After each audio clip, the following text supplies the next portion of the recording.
दोस्तों हाउसफुल के भाई के कलेक्शन जो है, जिसके आंकड़े जो आ रहे हैं, मैं उससे निराश हूं। मैं शुरू से बोल रहा हूं, लेकिन मैं जो वीडियो बनाया उस पे एक मतलब बोल सकते हैं कि अपने को बहुत ज्यादा बड़ा एनालिसिस समझने वाला कई वीडियो मुझे भी उसका पसंद है। लेकिन जरूरी नहीं है कि आपके हर वीडियो अच्छे हों, कोई जरूरी भी नहीं।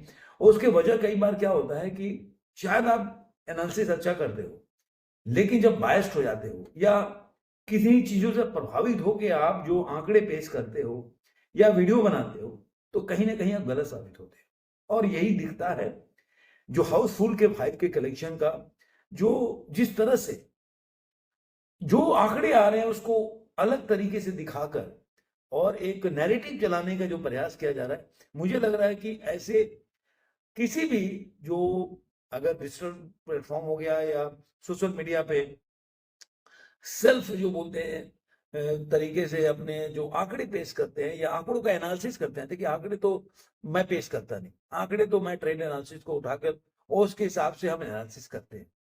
जरूरी नहीं है कि हम जाके गली गली जाके हर थिएटर थिएटर ढूंढ के उसका मतलब मैं आंकड़े निकालूं। मेरा काम है कि जो आपको आंकड़े मिलते हैं चाहे कितने भी ट्रेड का हो, उसको एनालिसिस करना और उससे आइडिया लगाना कि फिल्म चल रही है नहीं चल रही।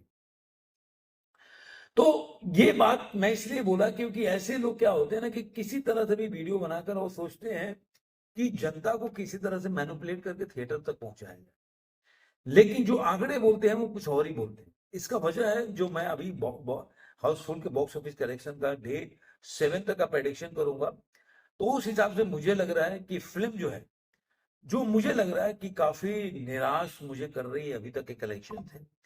मैं क्यों बोलता हूं, देखिए कोई भी पिक्चर हिट और फ्लॉप होता है, गांठ बांध के अपने दिमाग में रख लीजिए कि फिल्म का हिट होना फ्लॉप होना उसके बजट के हिसाब से उसकी कमाई होती है।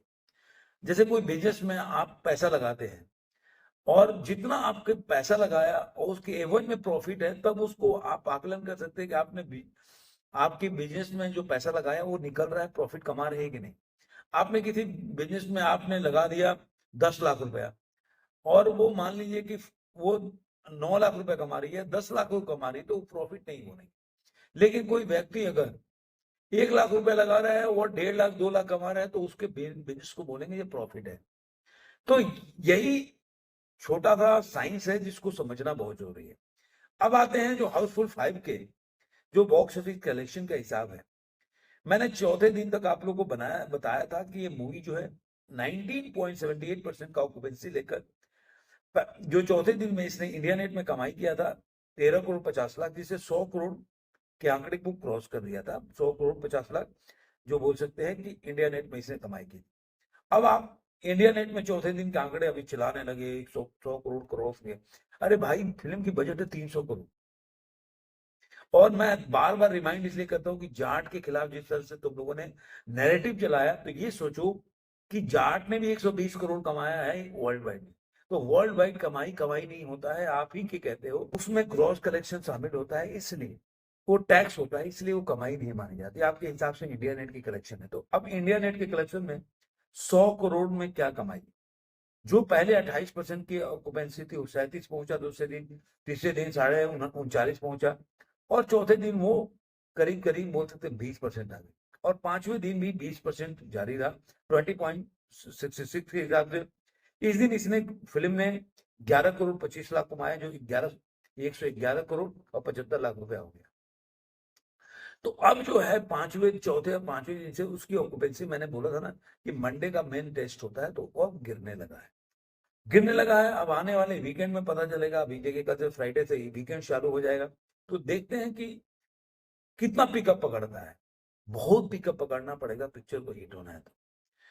अब जो जो पांचवें दिन तक की कमाई हो गई है वर्ल्ड वाइड में 175 करोड़ के आसपास।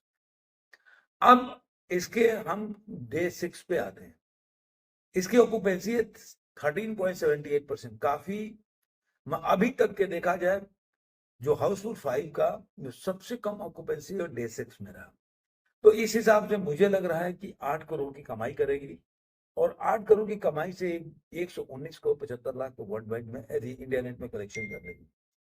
और इसमें आप वर्ल्ड वाइड कलेक्शन में जो 175 करोड़ है, जो अपने डे 5 में, इसमें आप 11 करोड़ जोड़ लीजिए, 11 साढ़े 11 जोड़ लीजिए, तो मुझे लग रहा है 186 87 करोड़ वर्ल्ड वाइड में कलेक्शन में ये अपने डे 6 में कर लेगी।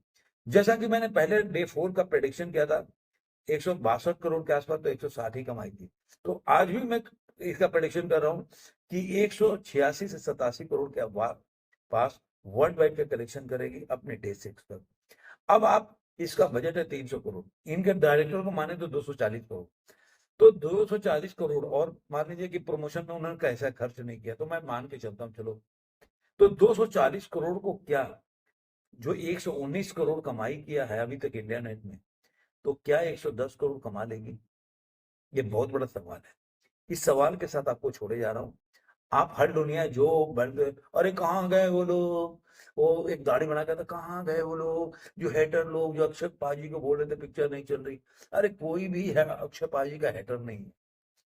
आंकड़े को आप बताने क्यों सिकंदर का ऐसे ही बोल रहे थे कि भाईजान का कुर्ता एकदम ट्रेंडिंग कर रहा है मार्स पे। आप जाके देखिए उस बंदे का वीडियो, दाढ़ी वाड़ी बढ़ा के आता है। मैं नाम नहीं रखूंगा ऐसे लोगों का। भले अब बोलता है कि भाई जिसको नॉलेज नहीं है वो लोग वीडियो बनाते हैं। अबे तुम्हें क्या नॉलेज है? तुम्हारा वीडियो पहले तुम ब्लॉगिंग करते थे, और मैं एमए फर्स्ट क्लास से पास हूँ। तुम अपना एजुकेशन क्वालिफिकेशन, हम कोई भी चीज में घुस जाए तो उसके एनालिसिस करके निकालते हैं। और इंटरव्यू में डिस्टिंक्शन है एमए में। ये उनके ज्ञान के लिए बता दूं कि इंटरव्यू मैंने दिया था वाइवा एमए में, तो डिस्टिंक्शन है। कहोगे तो मार्कशीट भी डाल दूंगा, तुम भी अपना मार्कशीट डाल दो। आपको क्यों कैसी ये वीडियो लगी जरूर कमेंट बॉक्स में बताइए। फिर मिलेंगे किसी और वीडियो में। आज के अंत में इतना है।